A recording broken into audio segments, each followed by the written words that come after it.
বিসমিল্লাহির রহমানির রহিম। প্রিয় দেশবাসী, আসসালামু আলাইকুম। আজ এক কঠিন সন্ধিক্ষণে দাঁড়িয়ে আমাদের প্রিয় মাতৃভূমি বাংলাদেশ একদিকে দুর্নীতিবাজ হাসিনার অবৈধ ক্ষমতার লোভ, অন্যদিকে দেশের 18 কোটি মানুষের স্বার্থ। একদিকে ফ্যাসিস্ট হাসিনা আর তার মাফিয়া চক্র, অপরদিকে গণতান্ত্রিকামী জনগণ। একদিকে ভোট ডাকাত হাসিনা, অপরদিকে লুণ্ঠিত ভোটের অধিকার আদায়ের দাবিতে 12 কোটি ভোটার। অথচ বিনা ভোটে ক্ষমতায় থাকতে নির্বাচনের নামে 7ই জানুয়ারি আবারও প্রতারণার জাল বিছানো হয়েছে দেশের মানুষের সামনে। দুর্নীতিবাজ হাসিনার অবৈধ ক্ষমতা লিপ্সার কারণে বাংলাদেশের সামনে অপেক্ষা করছে ভয়ঙ্কর এক বিপদ। প্রিয় দেশবাসী, মাফিয়া চক্র গত 15 বছরে বিশ্বের বিভিন্ন দেশে নিজেদের জন্য নিরাপদ আবাস গড়ে তুলেছে। দেশের কোনো বিপর্যয় দুর্নীতিবাজ এই টাকা পাচারকারী মাফিয়া চক্রের কিছুই হবে না। মাফিয়া চক্রের কাছে বাংলাদেশ শুধুই একটি লুটপাটের কারখানা। বরং দেশের যে কোনো বিপর্যয় কিংবা দুর্ভিক্ষের প্রথম শিকার হবেন এই দেশের কৃষক, শ্রমিক, স্বল্প আয়ের তথা মেহনতি মানুষ। সুতরাং বাংলাদেশের সামনে আসন্ন যে মহা বিপর্যয়, তা যদি আমরা এড়াতে চাই, আপনার স্বার্থে, আপনার পরিবারের স্বার্থে, দেশের প্রতিটি নাগরিকের স্বার্থে নির্বাচনের নামে 7ই জানুয়ারির বানর খেলার আসর বর্জন করার কোনোই বিকল্প নেই। বর্তমান পরিস্থিতিতে দেশ এবং জনগণের স্বার্থে ভোট ডাকাত হাসিনার দামি নির্বাচন বর্জন করা আমাদের আইনি এবং নৈতিক দায়িত্ব। প্রিয় দেশবাসী, ভোট আপনার, আমাদের সাংবিধানিক অধিকার। মাফিয়া মুক্ত পরিবেশে নির্বিঘ্নে নিরাপদে যার যার পছন্দের প্রার্থীকে ভোট দেওয়া আমাদের গণতান্ত্রিক অধিকার। কিন্তু ভোট ডাকাত হাসিনা রাষ্ট্র ক্ষমতা দখল করার পর থেকে জনগণ ভোট দেবার সুযোগ পায়নি এবং পাচ্ছে না। ফ্যাসিস্ট হাসিনার আওয়ামী লীগ আর ডামি লীগ দেশের নির্বাচন ব্যবস্থাকে সম্পূর্ণভাবে ধ্বংস করে দিয়েছে। নির্বাচন এলেই এই মাফিয়া চক্র বানরের পিঠাভাগের মতন নিজেদের মধ্যে আসন ভাগাভাগি শুরু করে। তবে জনগণ এবার যার যার সাধ্য সামর্থ্যের সবটুকু দিয়ে নির্বাচনের নামে 57 সেকেন্ডে 43 ভোট স্টাইলের ভোট ডাকাতির উৎসব প্রতিরোধ করবে ইনশাআল্লাহ। প্রিয় দেশবাসী, আপনাদের অনেকেই হয়তো দেখে থাকতে পারেন বাংলাদেশের ভুয়া নির্বাচন নিয়ে সম্প্রতি বিবিসি একটি রিপোর্ট প্রকাশ করেছে। কক্সবাজার সফরকালে একজন শ্রমিক নূর বাশার বিবিসির সাংবাদিকদের কাছে বলেছিলেন নির্বাচন নিয়ে তার কোনো আগ্রহ নেই, কারণ তার নুন আনতে পান্তা ফুরোয় অবস্থা। নূর বাশার আরও বলেছিলেন মাছ কিনলে তার মশলা কেনার টাকা থাকে না, মশলা কিনলে চাল কেনার টাকা থাকে না। সুতরাং নির্বাচন নয়, নূর বাশারের চিন্তা কিভাবে তিনি ঋণের টাকা ফেরত দিবেন। প্রিয় দেশবাসী, এভাবেই দেশের কোটি কোটি নূর বাশারের একই অর্থনৈতিক পরিস্থিতি। তাহলে গত 15 বছরে আমরা যে উন্নয়নের গল্প শুনলাম, তাহলে কিসের উন্নয়ন হলো? প্রিয় দেশবাসী, কার উন্নয়ন বা কাদের উন্নয়ন হলো? নিশ্চয়ই এই উত্তর আপনাদের কাছে আছে। তারপরেও বলি, নির্বাচন কমিশনে আওয়ামী নেতামন্ত্রীদের জমা দেওয়া হলফনামা দেখলেই বোঝা যায় উন্নয়ন কাদের হয়েছে। আওয়ামী নেতামন্ত্রীদের সম্পদের পরিমাণ শুধু 100-200 নয়, 1000 গুণ বেড়েছে। অস্বাভাবিক হারে যাদের সম্পদ বেড়েছে এমন শীর্ষ 10 জনের একজনের অন্যতম হচ্ছে শীর্ষ দুর্নীতিবাজ শেখ হাসিনা। দেশে সত্যিকার অর্থেই যদি উন্নয়ন হয়, শীর্ষ দুর্নীতিবাজ হাসিনাকে একটি দামি নির্বাচনের জন্য অকারণে রাষ্ট্রের 3000 কোটি টাকা নির্বাচনের নামে লোপাট করতে হতো না। দেশে সত্যিকার অর্থেই উন্নয়ন হলে দেশের কোনো কোনো গার্মেন্টস শ্রমিককে বাধ্য হয়ে আর কোনো অসম্মানজনক পেশায় জড়িত হতে হতো না হয়তো। প্রিয়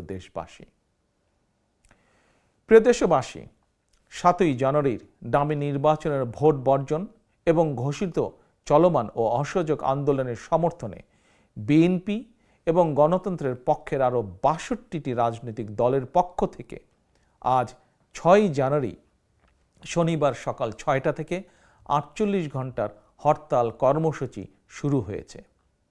একটানা সোমবার সকাল 6টা পর্যন্ত সর্বাত্মক হরতাল চলবে।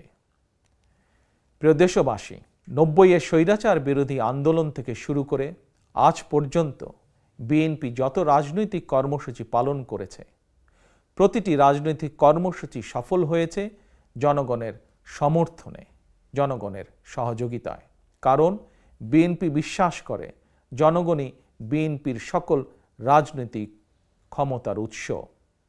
যে হরতাল কর্মসূচি সফল করা হয়েছে, বিএনপি প্রতিবারের মতন, অতীতের মতন আজও আপনাদের সহযোগিতা সমর্থন কামনা করে এই হরতালকে সফল করার জন্য।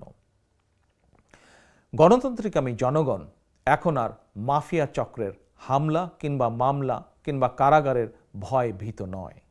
দেশের কারাগারগুলোতে বর্তমানে ধারণ ক্ষমতার চেয়েও 3 গুণ বেশি কারাবন্দী।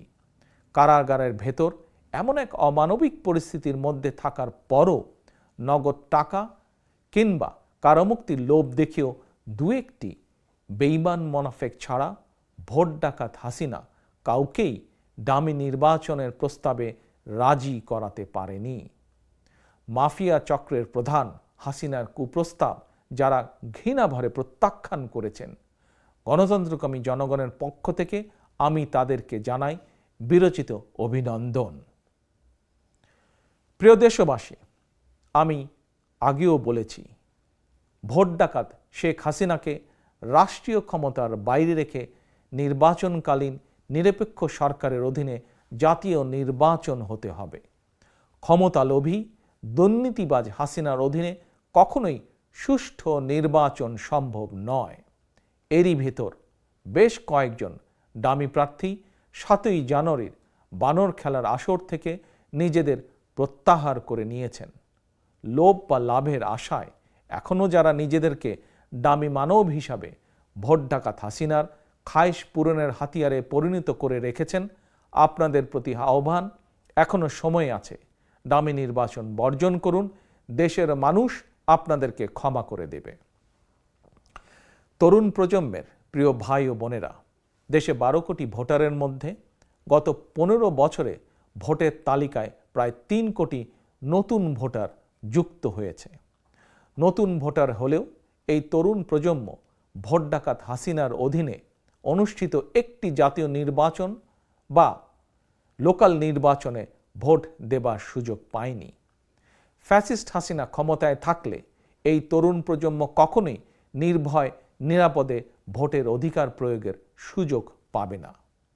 তরুণ প্রজন্মের প্রিয় ভাই বোনেরা, তোমরা কি ফ্যাসিবাদ মুক্ত একটি গণতান্ত্রিক মানবিক বাংলাদেশ চাও? যদি তাই হয়ে থাকে তাহলে 7ই জানুয়ারি নির্বাচনের নামে বানর খেলার আসর বর্জন করতে হবে এবং তা করার মাধ্যমে দেশে ফ্যাসিবাদের কবর রচনা করতে হবে। প্রিয় দেশবাসী, আপনাদের কাছে আমার কিছু প্রশ্ন, কিছু জিজ্ঞাসা। আপনারা কি বিডিআর পিলখানার সেনা হত্যাযজ্ঞের প্রকৃত বিচার চান? আপনারা কি আপনাদেরই ভাই বোন স্বজনদের গুম খুন অপহরণের বিচার চান? আপনারা কি শাপলা চত্বরের গণহত্যার বিচার চান? প্রিয় দেশবাসী, প্রিয় সাংবাদিক ভাই বোনেরা, আপনারা কি সাগর রুনি হত্যার মতন আরও বহু সাংবাদিক নির্যাতন হত্যার বিচার চান? আপনারা কি বাংলাদেশ ব্যাংকের ফরেন রিজার্ভ ফান্ডের লোপাট হওয়া টাকা দেশে ফেরত আনতে চান? প্রিয় দেশবাসী, দেশ থেকে কিছু টাকা পাচারকারী 11 লক্ষ কোটি টাকা পাচার করে দিয়েছে। আপনারা কি তাদের বিচার চান এবং আপনাদের কষ্টার্জিত সেই অর্থ দেশে কি ফেরত আনতে চান? প্রিয় দেশবাসী, আপনারা কি আওয়ামী বাজার সিন্ডিকেটদের বিচার চান, যারা প্রতিনিয়ত সমাজের প্রতিটি মানুষকে কষ্ট দিয়ে চলেছে? তাদের কি বিচার আপনারা চান? প্রিয় দেশবাসী, আপনারা কি কৃষক, শ্রমিক, স্বল্প আয়ের মানুষ সহ প্রতি শ্রেণী পেশার মানুষের জন্য একটি নিরাপদ বাংলাদেশ চান? প্রিয় দেশবাসী, আপনারা কি সংবাদপত্রের স্বাধীনতা, মানবিক মর্যাদা চান? প্রিয় তরুণ সমাজের ভাই ও বোনেরা, তোমরা কি ধর্মীয় সামাজিক মূল্যবোধের আলোকে কর্মমুখী শিক্ষা ব্যবস্থা চাও? প্রিয় দেশবাসী, আপনারা কি ভোট ডাকাত যারা গত 15 বছর ধরে আপনাদের ভোট ডাকাতি করেছে তাদের বিচার চান?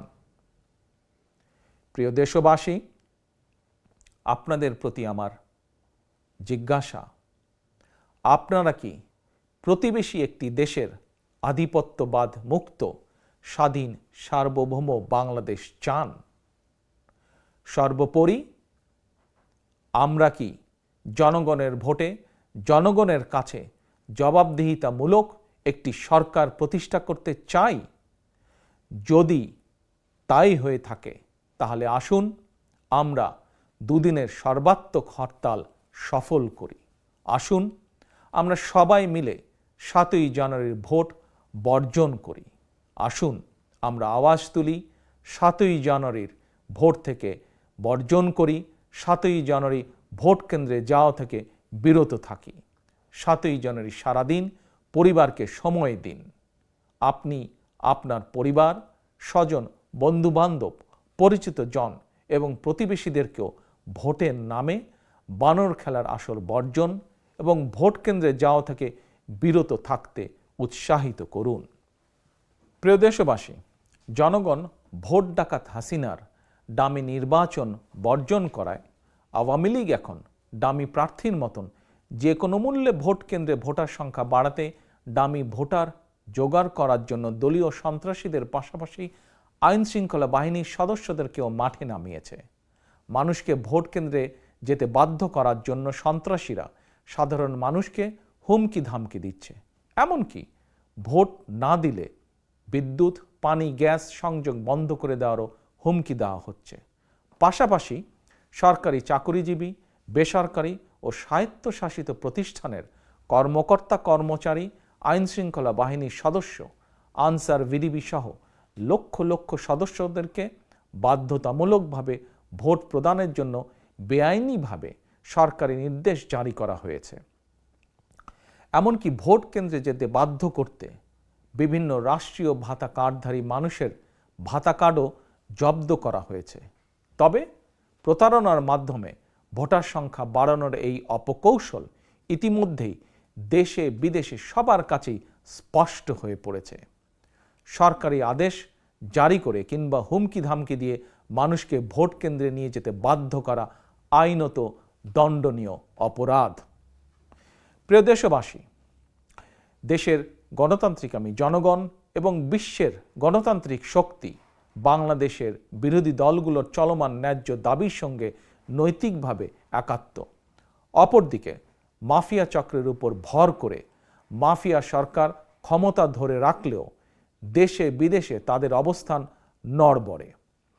এমন পরিস্থিতিতে হাসিনা, ওবায়দুল সহ আওয়ামী লীগের নেতাকর্মীদের বক্তব্য, মন্তব্য এবং আওয়ামী লীগের নাশকতামূলক কার্যক্রম জনমনে নানা ভয়, ভীতি, আশঙ্কার জন্ম দিয়েছে।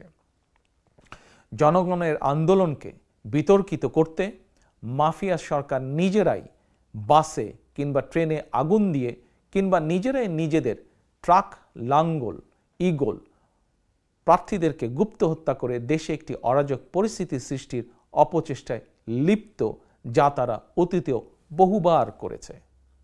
সুতরাং আমি আজ আবারও দেশের দেশপ্রেমিক জনগণ, গণতান্ত্রিকামী জনগণকে সর্বস্তরের মানুষ সহ বিএনপি এবং গণতন্ত্রের পক্ষের ৬২টি রাজনৈতিক দলের নেতাকর্মী, সমর্থক, শুভাকাঙ্ক্ষীদের আহ্বান জানিয়ে বলতে চাই, আপনারা সতর্ক থাকবেন, সজাগ দৃষ্টি রাখবেন।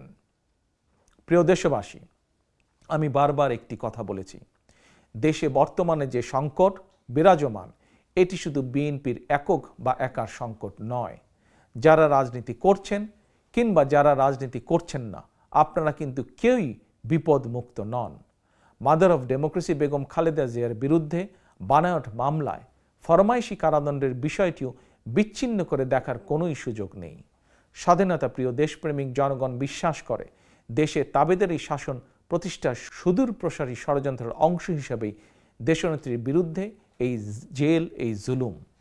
দেশে ফ্যাসিবাদ কায়েমের পর বর্তমান বাস্তবতা হচ্ছে একজন গার্মেন্ট কর্মী থেকে নোবেল লরিয়েট মানবিক মর্যাদা হারিয়ে প্রত্যেকেই আজ ফ্যাসিবাদী আক্রমণের শিকার। এখন আর কারোরই রেহাই মিলছে না। প্রিয় দেশবাসী, বাংলাদেশের আকাশে আজ শকুনের থাবা। পাক হানাদার রাজাকারদের পরাজিত করে 1971 সালে লক্ষ প্রাণের বিনিময়ে আমরা যে লাল সবুজের পতাকা অর্জন করেছিলাম, গত 15 বছরে ধীরে ধীরে বাংলাদেশের সেই স্বাধীনতার পতাকা খামচে ধরেছে 90 আওয়ামী রাজাকার চক্র। খুনি, রক্তপিপাসু, ভোট ডাকাত হাসিনার অবৈধ ক্ষমতার লিপ্সার কারণে শুধু গণতন্ত্র নয় কিংবা মানবাধিকারই নয়, দেশের স্বাধীনতা সার্বভৌমত্ব এখন হুমকির সম্মুখীন। এখনো সময় আছে। আমরা যদি এখনই জেগে না উঠি তাহলে সেদিন বেশি দূরে নয়, তাবেদার সরকারের পররাষ্ট্রমন্ত্রী আবুল মোমেনের মতন ক্ষমতায় থাকার জন্য প্রকাশ্যেই অন্য দেশের করুণা ভিক্ষা করতে হবে। স্বাধীন বাংলাদেশের নির্বাচন করতে হলে মেহেরপুরের আওয়ামী লীগের রাজাকার মান্নানের মতন নিজেদেরকে অন্য দেশের প্রার্থী হিসাবে পরিচয় দিতে হবে। প্রিয় দেশবাসী, এখনো সময় আছে। আমরা যদি এখনই জেগে না উঠি সেদিন হয়তো আর বেশি দূরে নয়, আমাদেরকেও হয়তো নিজ ভূমিতেই নির্যাতিত ফিলিস্তিনদের মতন একই ভাগ্য বরণ করতে হবে। প্রিয় দেশবাসী, সুতরাং গণতান্ত্রিক আমি প্রতি ভোটারের প্রতি আমার আহ্বান, রাষ্ট্রের একজন নাগরিক হিসাবে যারা আপনাকে গত 15 বছর অধিকার বঞ্চিত করে রেখেছে, তাদেরকে আপনি 7ই জানুয়ারি রবিবার অন্তত একদিন বয়কট করুন। বিশ্বাস রাখুন, আপনার এই একদিনের সিদ্ধান্তেই বাংলাদেশে ফ্যাসিবাদের সরকারের কবর রচিত হবে ইনশাল্লাহ। স্বাধীনতার সম্মান, গৌরব, মর্যাদা ফিরে পাবে মুক্তিযুদ্ধের মাধ্যমে অর্জিত লাল সবুজের পতাকা। আল্লাহ হাফেজ। বাংলাদেশ জিন্দাবাদ। বাংলাদেশ জাতীয়তাবাদী দল জিন্দাবাদ।